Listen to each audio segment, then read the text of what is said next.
radio station. Join the conversation with Zimbabwe's top personalities. Subscribe now for fresh and infotainment content daily. Capital 100.4 FM, Harare's heartbeat.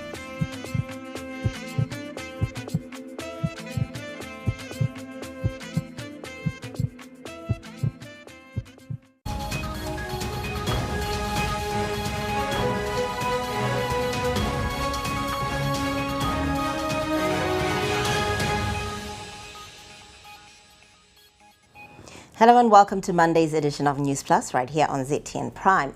Presidential Innovation Fair to anchor Zim's industrialization agenda.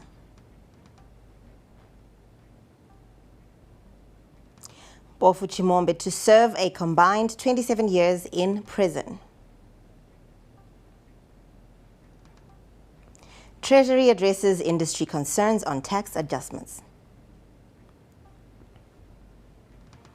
And in sport, Team Zimbabwe detail, and we start with the preparations for the 2025 Presidential Innovation Fair, which are now at an advanced stage, with the government saying the event will play a pivotal role in driving Zimbabwe's innovation-led industrialization agenda.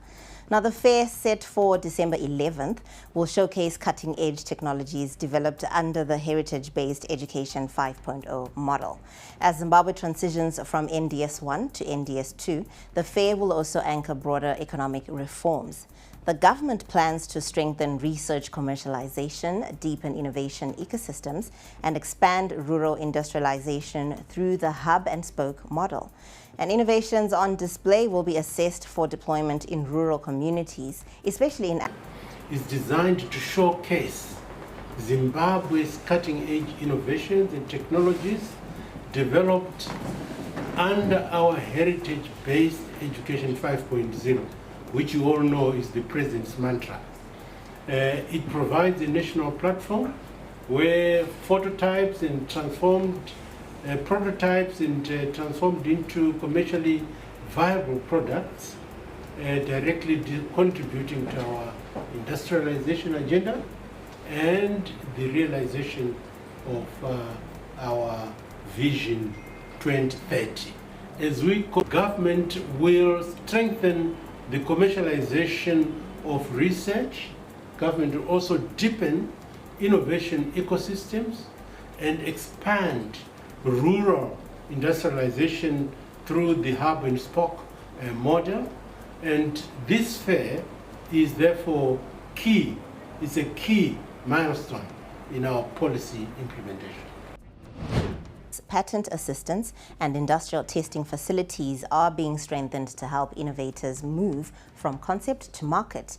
And government is also expanding funding for innovation hubs and supporting university spin-off companies, creating what it calls the best environment for globally competitive enterprises. Youth exhibitors have a dedicated innovation zone where there will be some mentorship sessions with industry leaders and pitching platforms to secure investment partnerships. We want our young innovators to be at the forefront of building the new Zimbabwean economy that we want. Providing incentives for innovators and supporting university spin-offs, spin-off companies, by strengthening our innovation financial ecosystems. We ensure that Zimbabwe remains the best environment for innovators to build globally and competitive enterprises.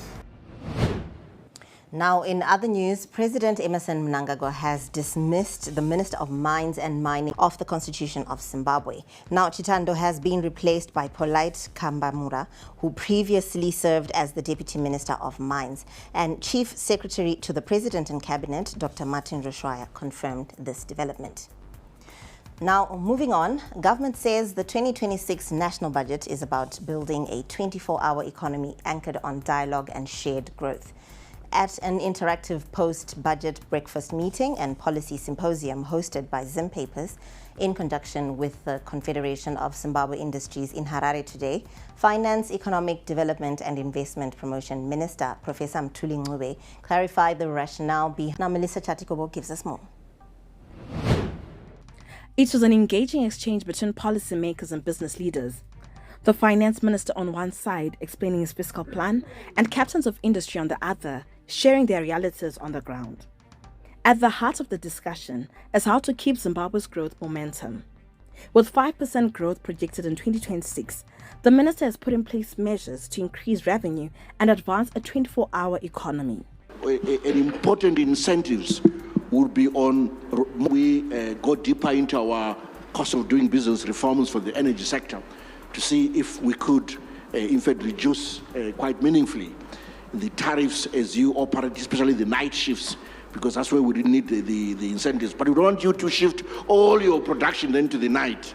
Among the key proposals is the introduction of a digital services withholding tax and 0.5% increase in value-added tax, steps which the minister says is meant. We've seen a huge reduction in margins. We've seen a huge reduction in earnings, and we see this continuing and anticipate this will continue with the new measures that we see around increased fees and taxes, a lot of transaction-based fees that have been introduced. These were carefully designed with sustainability in mind, ensuring that economic activity remains within the formal sector. The issue is rather to discourage the migration of cash from the formal system into the informal system.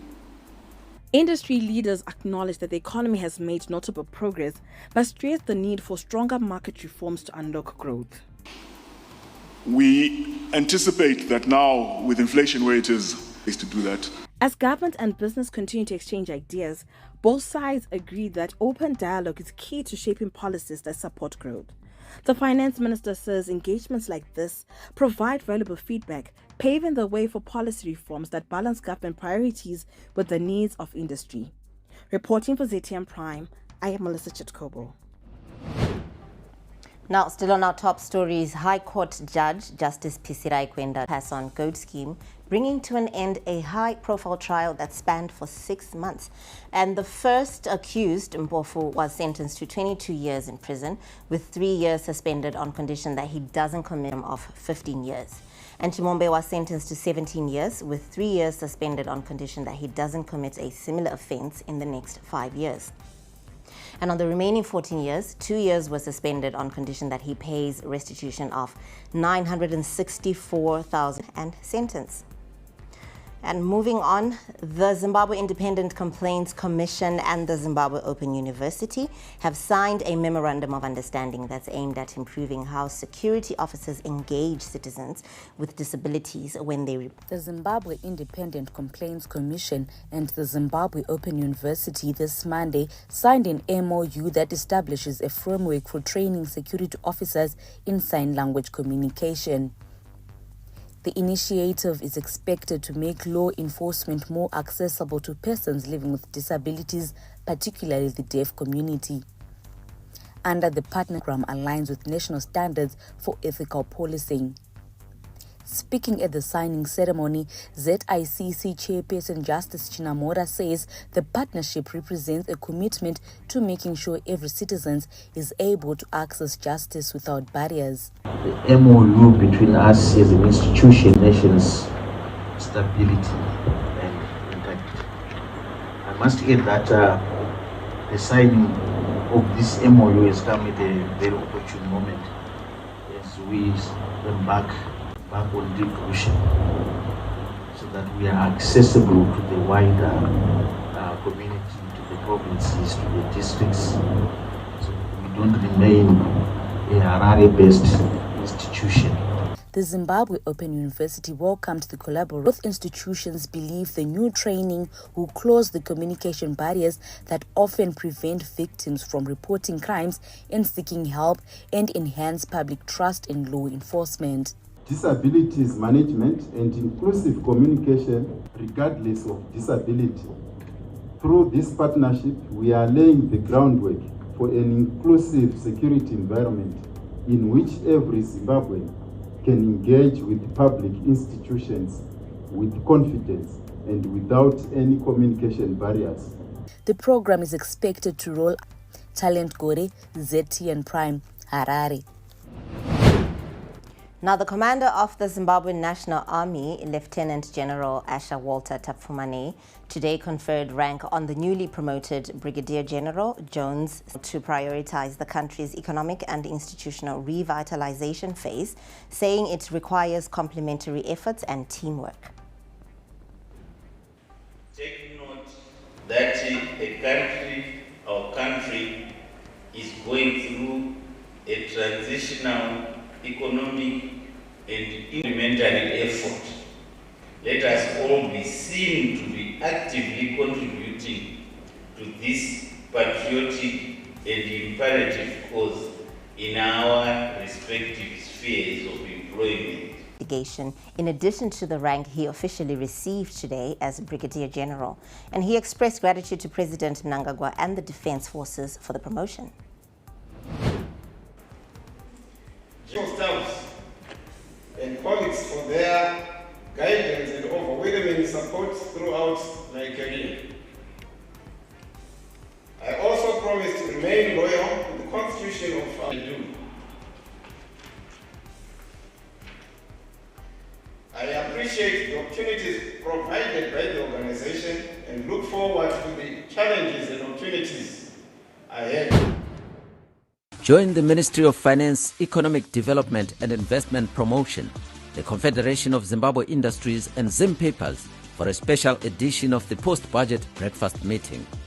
The symposium takes place on Monday, 8 December 2025 at Golden Conifer in Harare and on Monday, 15 December 2025 at the Rainbow Hotel in Bulawayo. Both sessions begin at 8 a.m. Our Finance, Professor Mthuli Ncube, will lead the discussion. For more details and registration, contact the numbers provided on your screens. Don't miss this opportunity to shape the economic conversation.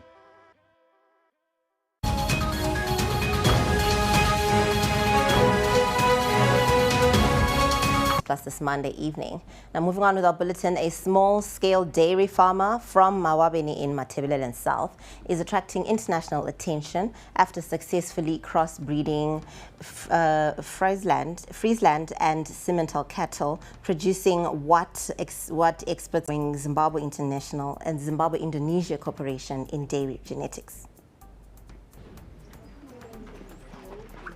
In Emsizini Mawabeni, umzingwane Zimbabwe's smallholder dairy sector.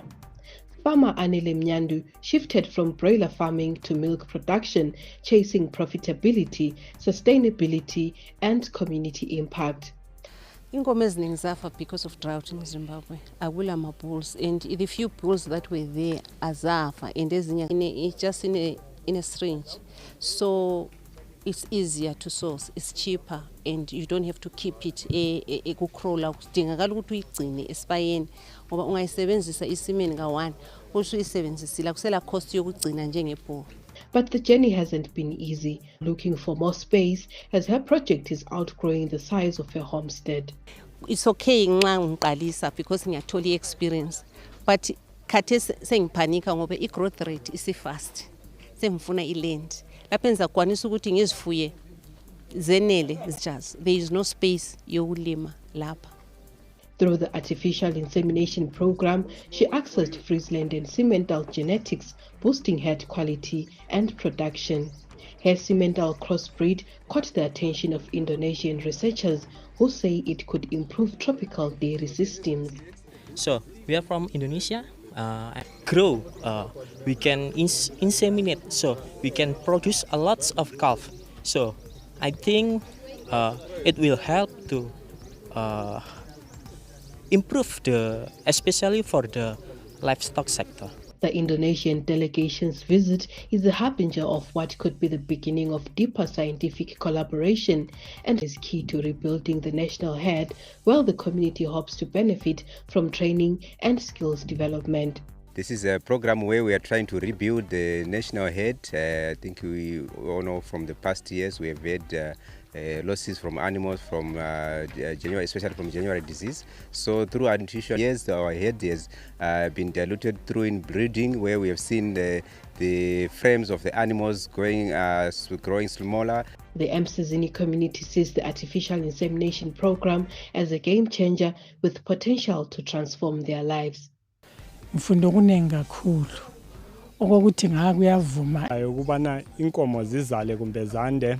Nyandu now plans to expand to 50 cows, build a modern milking parlor, and produce cheese, yogurt, butter, and ice cream, creating jobs and empowering women. From a rural head to international interest, her story shows how in Umzingwane, Matabeleland South Province. We now take you to Warren Park, where two men are redefining urban farming, turning a former dump site into a thriving moving garden. What began as a flower project has grown into a vegetable business that's bringing in cash and showing how waste can feed both soil and livelihoods. Our business reporter Melissa Chatikobo gives us more. Innovative idea to ensure that there's food security in the urban areas. What makes this garden unique is its mobility. Everything grows in recycled plastic bags, with 2,000 plants in total growing on the small patch. In just 5 months, this former dump site has been transformed into both a source of income and a symbol of what creativity can achieve in urban farming. The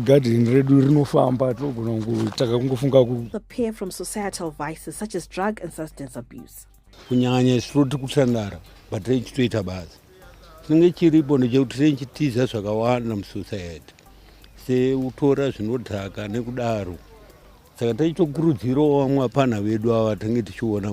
Sports fields, riverbanks, hilltops and roadsides.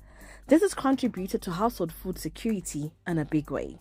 Inzvimbo yairasirwa marara saka takabva tangoti regai tipakliye kuitirawo maresidents edu pamba kutawo vanhu vachita dumping mosquito dzanza kuendawo mudzimba.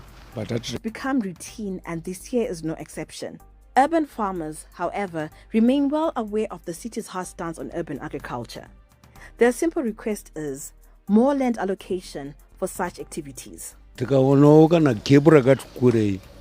Maybe sector kwamboita mwangu tine 2,000 plants, maybe tido tuito kana 30,000 plants we can manage. The availability of unused land over the years encouraged urban farming in Zimbabwe. But with urban population growing, land is becoming scarce. Pressure is mounting on councils to avail land for urban farming against other demands for urban spaces. Reporting for ZTM Prime, I am Melissa Chitkobo. Now, government, in partnership with the Zimbabwe Agricultural Society, has launched a $240,000 scholarship program for 45 students. The initiative aims to build a skilled agricultural workforce and boost food security. The scholarship covers tuition, registration, examination fees, and a 3-year allowance. It targets students from vulnerable backgrounds to ensure equal access to education. One of the beneficiaries said the support is life-changing and promised to use the opportunity to transform his life and contribute to the community.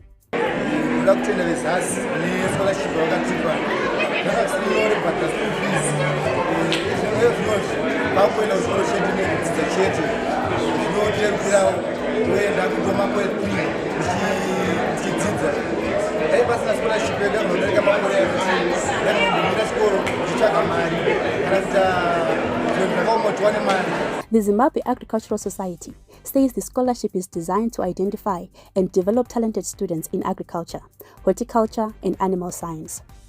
The program also promotes gender inclusivity, with many women benefiting from the initiative. Another beneficiary praised the scholarship, saying it is helping to reduce drug abuse by providing opportunities for young people. I'm really grateful. This is actually great. And I just want to thank God for this opportunity and for everyone's support. And then the only promise that I'll give to Zaz is that I'll bring a very big, massive change in this economy. Zaz President Ngoni Kudenga said the goal is to support committed students and equip them with practical skills needed in the agricultural sector. He said ZAS will monitor and mentor all recipients, linking them with key industry players to ensure that they are ready. We proudly announce that 45 diploma students have been selected from agricultural colleges across the country. The Zimbabwe Agricultural Society will fully fund the duration of their 3-year study program. Deputy Minister of Agriculture, Honorable Davis Marabira, praised the partnership, saying scholarships are critical in driving agricultural growth and food security. Lever for change. By investing in these 45 students, we are investing systematically in our food security, empowering the technicians who will help farmers climate change. The ZAS Scholarship is a pioneering, fully funded initiative that seeks to build the next generation of agricultural specialists, a key step towards food security. For ZTM Prime.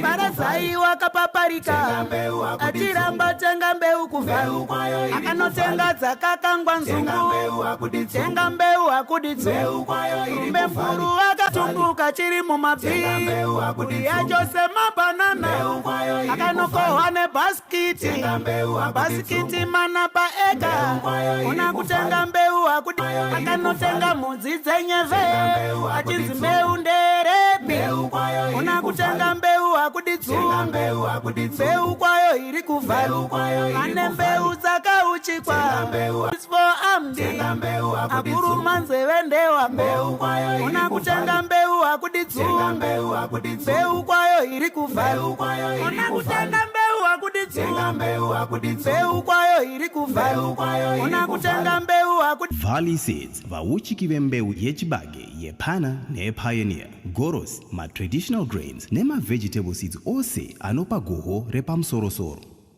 Valley Seeds, where farming meets the farmer.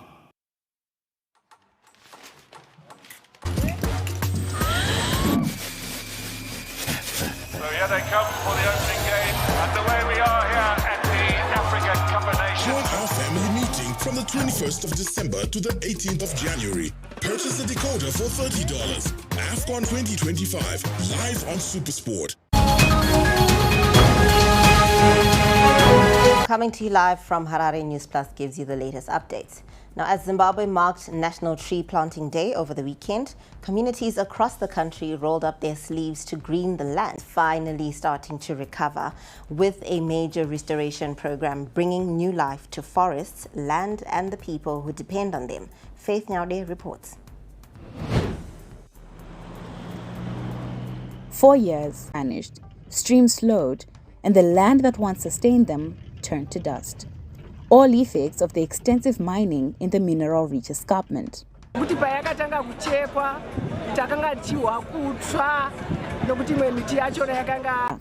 wildfires, and widespread cutting of Mopane woodlands continue to threaten biodiversity and rural livelihoods. Here in Shurugi, the scars are still visible, and citizen participation. The citizens of our motherland, Zimbabwe, only through our collective effort. But a glimmer of hope has emerged. At the heart of this change is Shenshi Chengeta Investments, the mine now tasked with rehabilitating the disturbed slope. Fully aware of the environmental degradation footprint that mining can create. This awareness is what drives our strong dedication to reforestation, land rehabilitation. This year alone, they've planted 20,000 trees, with an impressive 95% of the land has been rehabilitated. The mine's ambitious goal is to plant 1 million trees in and around the Boterekwa escarpment by the time their mining operations conclude. Of which, out of approximately 70 hectares of disturbed rehabilitation progress, which is ongoing, Honorable Minister. This year's national tree planting theme, Trees and Forests for Ecosystem Restoration and Improved Livelihoods, spoke directly to this land. Sentiments shared by the local leadership. zvichati tiri kudiwa nenyika kushandiswa kupa kugadzira chero matablets chaiwo saka tangotenda chirongwa chanhasi. This national tree planting target for the Shenxi mine during the National Tree Planting Day was 2,000 indigenous trees, mainly Mumve, the tree of the year. Firewood at undesignated sites iri kuwedzera kukuvara kweivhu redu, and this must be addressed through regulation and alternative livelihoods. That sheltered their childhoods is getting yet another chance to blossom. For ZTN Prime, I'm Faith Nyaude, reporting from Shurugwi.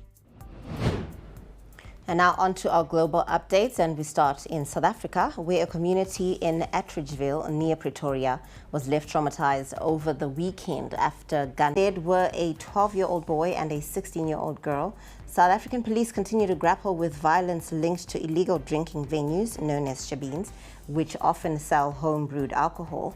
And with widespread gun ownership and entrenched organized crime networks, mass shootings plague the region, which has one of the highest murder rates in the world. Trauma for us. Yeah. For now, we are just cleaning up, as you can see here. Yeah, but we hope we'll here.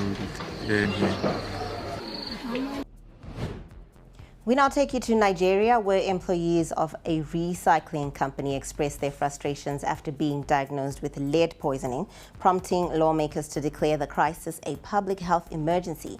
Now, the chamber further cited findings by independent testing bodies, which revealed of lead in my body about 27.8 inside my body, where we are like 30. Why some people have 3.1. 7.2, while our own is 27.8, the poison of lead in our body. Now, hundreds of residents fled Kamanyola. According to media reports, more than 520 residents have fled after fighting reignited in eastern DRC. And the M23 group claimed that 23 were killed and several others injured following the attacks. Tunaangalia hapa Kamanyisho, tukaona masasa natoka mwa hizi ngambo anakuya hivi akapiga kwa hivi vilima ngambo za Ruarika, kisha tunasikia wanasema vinawaponyoka vimoja vinapitia kwa udongo ya Rwanda. Now, the United Nations Human Rights Chief has warned of atrocities brewing amidst aggravated conflict. Is at risk of becoming another El Fasher, referral to the capital of Sudan's North Darfur state, where thousands of civilians were reportedly killed in a year-long siege. I fear another wave of atrocities in Sudan amid a surge in fierce. Since the 25th of October, when Rapid Support Forces captured Bara City in North Kordofan, my office has documented at least 269 civilian deaths from aerial strikes, artillery shelling, and summary executions. A severe heatwave. Authorities declared natural disasters in 6 local government areas as over 70 fires continue to burn across New South Wales, destroying dozens of homes. And since Friday, temperatures soared to over 40 degrees Celsius in parts of Sydney and across the new. Stay tuned to Newsplus for your business updates. Is your company reshaping Zimbabwe's future? Have you launched a groundbreaking product, a revolutionary service, or transformative technology? Zim Papers calls on you to nominate your innovation for the inaugural and prestigious Zim Papers Innovation Awards 2025. This is your platform, your moment to gain national acclaim and showcase how you are moving Zimbabwe forward. Don't just be an innovator. Nominations close on 30 December 2025. Zim Papers Innovation Awards 2025, championing the ideas that move us forward.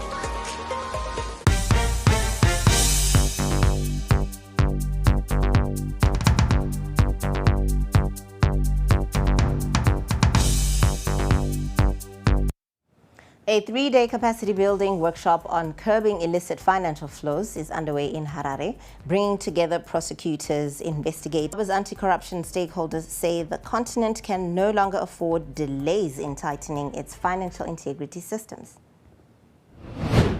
And this is why today's training could not have come at a better time.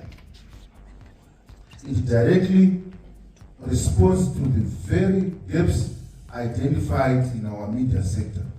And it reinforces the collective responsibility in ensuring that corruption and illicit financial reform in order to strengthen our operations. We are committed to professionalizing our investigators, modernizing our systems, and enhancing cooperation locally, regionally, and internationally. Now, the workshop being host continent over $1 trillion in the last 5 decades. And they say stronger collaboration between states and the media is now crucial to stop the continued drain on Africa's development resources. It has been approved and is now a formal instrument to be implemented. However, if we don't educate people about it. Now, government says it is intensifying efforts to stabilize cement supply and strengthen Zimbabwe's manufacturing sector following a cement shortage that the country experienced recently. And speaking after touring PPC and Kaya Cement in Harare today, Industry and Commerce Minister Mangaliso Ndlovu said the Kaya plant is... Our demand for cement really surpassing by far the 2.2 million metric tons per annum. This has stretched our national capacity because for the last 26 months, this kiln has not been working that you are seeing behind me here at Kaya. And they've had to put not less than 20 warming it up. But this is a massive intervention in terms of responding to the cement demand. Now, Minister Ndlovu also said government is planning to manufacture clinker locally to ease demand on importing it, as this is crippling the sector. Matter of fact, we are discussing, I will be calling the entire industry to agree that we put up another clinker manufacturing plant that will be some investment. So it would really be a national strategic investment that will allow the players to be able to acquire a clinker from there. And I'm happy to say that they switched it on last Saturday. They are still warming it up, but this is a massive intervention. In every community, there is someone silently fighting a battle alone. For survivors of gender-based violence, the pain doesn't end when the incident does. They need safety, they need care, they need us.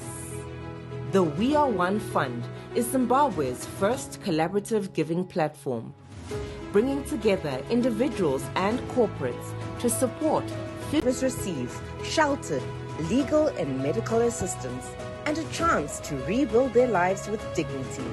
Stand with survivors. Stand for healing. Stand for hope. Visit www.weareonefund.org and donate today. Even the smallest gift can change a life. We are one. When we give together, we rise together.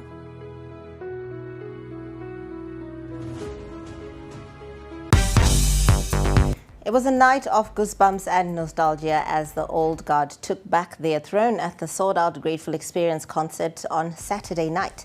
The Harare International Convention Center was packed to the rafters as Zimbabweans, especially the golden oldies, rekindled their decades-long. Saturday belonged to the generation raised on vinyl, cassette tapes, and Sunday gospel marathons. Here's a snippet from the concert.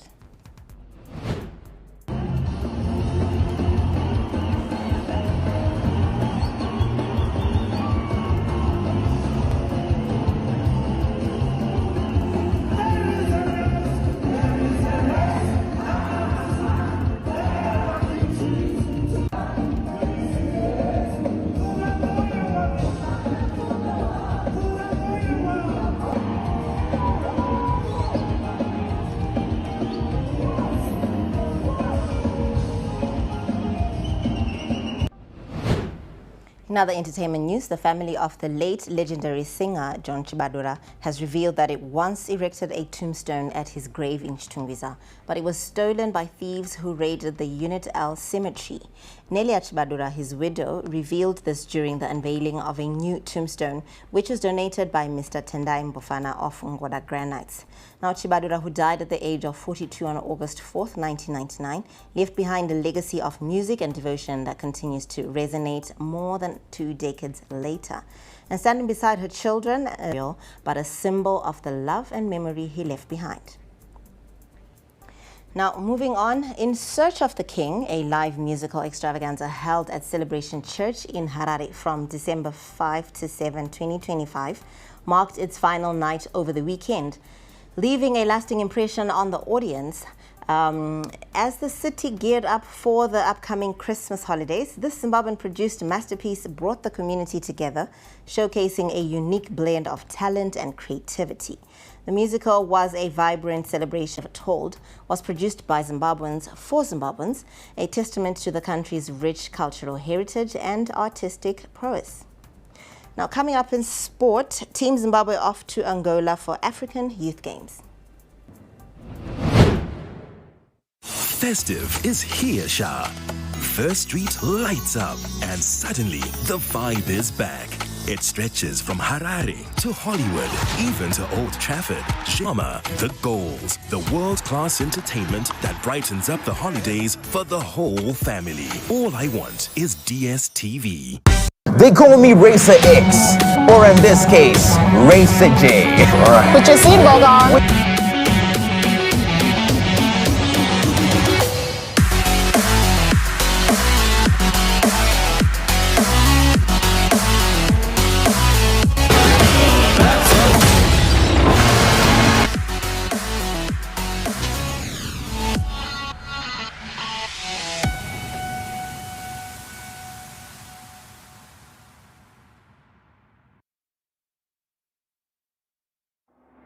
Harare, tune into the beat. Capitalk 100.4 FM, your source for news, business, sports, fashion, and more. Experience the pulse of Zimbabwe's top personalities. Subscribe now for fresh and infotainment content daily. Capital 100.4 FM, Harare's heartbeat.